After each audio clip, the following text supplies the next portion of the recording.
What is going on, Llama Gang? Welcome back to yet another episode of What the Just Happened. My name is Trauma Llama, and today we are going to be taking an in-depth look into everything that has been happening in the great big world of Rocket League lately. There's a lot to cover, and I'm really excited about today's episode. Before we get into it, though, I'm doing a little bit of a different format this week, so please comment down below and let me know what you think. I took out the community clips, and we're going to be going a little more in-depth into the news and what's been going on lately. So yeah, let me know what you think. But as always, before we dive into that, let's start with the question and the comment of the day. The question of the day comes from harv.rl. Why do you always wear hats? Harv, the answer to that is because I have terrible just like wear around the house hair, I guess. So if I don't take the time to do it, it looks really terrible. So I just wear hats all the time. That's just kind of my thing. The comment of the day comes from Defez. I agree with you. The Mudcat is good, might be in my head, but the power you get with that car is better than with the Octane, so I decided to main it. By the way, I like the chill vibes of the video. Keep it up. Thank you so much, Defez. I am going to keep it up. But this comment of the day was from the last video that I did a couple of weeks ago when the Mudcat had just gotten released. It's interesting, though, because now the Fennec is kind of made its way into the competitive scene and kind of stayed there instead of the Mudcat. So it's interesting. I wonder, Defez, let me know if you're still maining that car.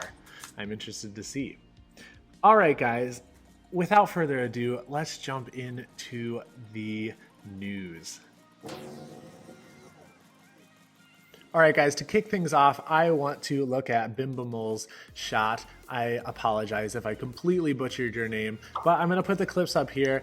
This came to my attention on Twitter. He seems to have really mastered this shot, though, and I just want to give him credit because it's super stylish and it looks really hard to defend. So props to you.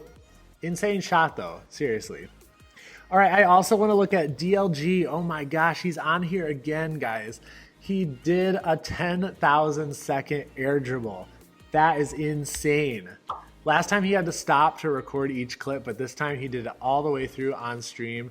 So I just want to say congratulations to you, man. You keep pushing the boundaries, pushing the limits, keep breaking records, keep doing what you're doing. It's amazing. So keep up the great work. All right, I also want to look at MUSTY. Oh my gosh, guys. He came up with a new mechanic, flipping inside the goal. It's pretty silly. I think he just did it for fun. I don't see how this could ever possibly be used in-game. But I will give a $10 gift card. Let's say we're going to do $10 gift card, guys.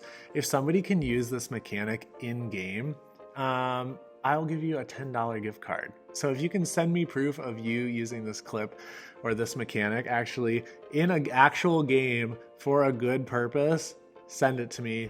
We'll be in touch. All right, also, I need to cover NRG winning the Astronauts Invitational. Oh my gosh, guys. Good job for them. I think we had kind of thought maybe that they were falling apart. Turbo Pulsa had come in. They did really good at Summit, but then they just kind of started to fall apart a little bit. But we'll see what this means. They kind of crushed it. They beat Cloud9 in a bracket reset, actually. So really good job for them pushing through and winning this. I'm interested to see what this means going into Worlds in Season 8. So I still have my fingers crossed. Justin, I think, still needs to win a world title. I think he deserves it. He works his ass off. He is insane at this game. He's come really close a few times, but I think he needs it. He deserves it. So hopefully this team can kind of launch off this win and keep the momentum going into the future. All right, let's go into what the is happening at the moment. Okay guys, I want to go over Yummy Cheese Man and Squid. I'm gonna put the link to the articles for both of them in the description below in case you guys have not read them or haven't seen what's been going on with them. But just to give a quick overview, Yummy Cheese Man was not able to cast OCE, so he kind of went on the back burner. He just was not able to come up with the funds to get over there and stay there and cast. But as far as I know, he is going to try to stay in the Rocket League scene as much as he can and keep casting where he can. So I don't think he's completely out, guys. I don't think he's completely retired. He'll still be around. And which is good to hear because he's amazing and we don't want to see him completely disappear from the scene. Okay, Squid on the other hand says that if he is not able to nail down any prospective jobs, he is going to be forced into retirement. He says he is going to keep casting community games and such, so he's still going to be around. But fingers crossed for him that he can find something. Would hate to see him pushed out of the professional casting scene completely. And we would not want to see him completely retire. Speaking of retirement though, Doomsy, he did announce that he is officially retiring from Rocket League.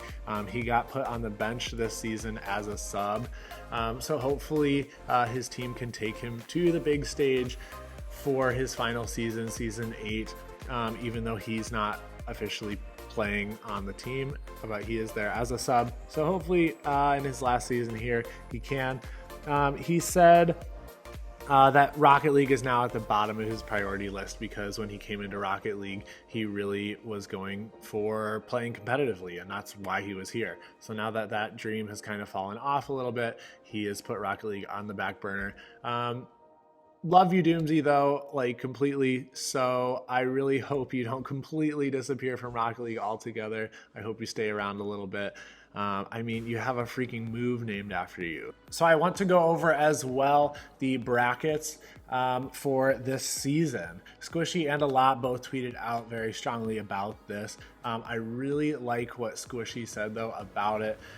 He said maybe have groups for the first few days and then double elim the last day.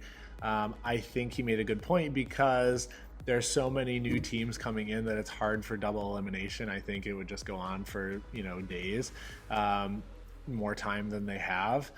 So I'm interested to see how if they switch it up at all, or if they just keep the same exact thing going into Worlds. Fingers crossed though, because I think the double elimination definitely does add more suspense and more room for a comeback story. So, but put down below what you are hoping for to see in the brackets for this year's Worlds. I also want to talk about the final crate dropping, guys. Psyonix is sending us one final crate before they completely take crates away. It's called the Vindictor crate. I can't really say much about it right now because I am recording this video a day before the crate gets released. So by the time you guys are watching this video, you guys will already have been enjoying the new Sentinel car. Excited to see though Squishy's new video saying new car is OP. But I feel like, honestly, guys, once you reach his level, any car is OP because he's just insane and can do anything with his cars. So, but I'm excited to try it out. All right, let's go into the next and final segment, which is what the is about to happen. Staying on the subject of crates for a little bit, crates are leaving, blueprints are in. Psyonix Corey on Reddit stated when they first announced the crates were leaving that they had no intention of taking away trading completely. So I'm really interested. I tried to do a little bit of research and stuff, but I couldn't completely figure out how trading was going to work with these blueprints. So if you have any other info or anything, please comment down below and let me know. I'd love to hear if you guys know anything more about that than I do. Everyone is freaking out though about the white Dominus being available now. I am personally really excited about that because I know all the pros and more experienced people hate Dominus people. I mean, Justin uses it though, still. I mean, I don't know why people complain about people using Dominus so much, but I'm excited to finally be able to use a white Dominus. I'm gonna purchase that bad boy. I'm gonna get it. I'm so excited. And I'm really excited about the new update crates going out. I know it hurts a lot of people. I know you guys are really upset. Some people that do like crate opening videos and stuff like that. Personally, I was never a big fan. I want to know what I'm getting. I'm excited about this new blueprint thing. So we'll see how it goes. Guys, Rocket League at the Olympics. I know this was announced like weeks ago, but I really want to quickly cover it because it's freaking amazing. It's going to be held in Tokyo, Japan a few days before the event. Jerseys and car decals were designed by one J Ski. I'm going to put them up here, guys. They're so clean. If you haven't seen these yet, yeah, take a look. They are insane. I'm saying somebody please hire this guy and just get him started on these designs. I mean, seriously, he's killed it, knocked it out of the park. He obviously has an eye for it. So, yeah, don't worry about that. Job has been filled. Get him on that. And he made the designs for the cars too, which is crazy. Super insane. Looks amazing. I'm going to link the article by Max Thielmeyer down below so you guys can read all about that if you haven't for some reason heard or read about it yet. Also, finally, I just want to cover RLCS Season 8 location was announced also weeks ago, but we're still going to cover it, guys. In Madrid, Spain. Crazy. So excited for that location. I really was like, I'm going to go this year. I'm going to make it. But unfortunately, I don't think it's going to work out this year for me to go back to Spain to go watch the Worlds, which is going to make me really sad. But all of you guys get started with your ideas for your viewing parties and everything like that. It's going to be an amazing Worlds, I'm positive. All right, guys, I hope you enjoyed this week's episode of What the Just Happened. I'll probably be back in the next 2 weeks with some more news and updates. I hope you enjoyed the new format for this week. But as always, if you have any suggestions or anything like that, please comment down below. I'm always open to working on it, switching things up so you guys have the best experience for these episodes possible. All right, guys, have a great rest of your day, and I will see you next time.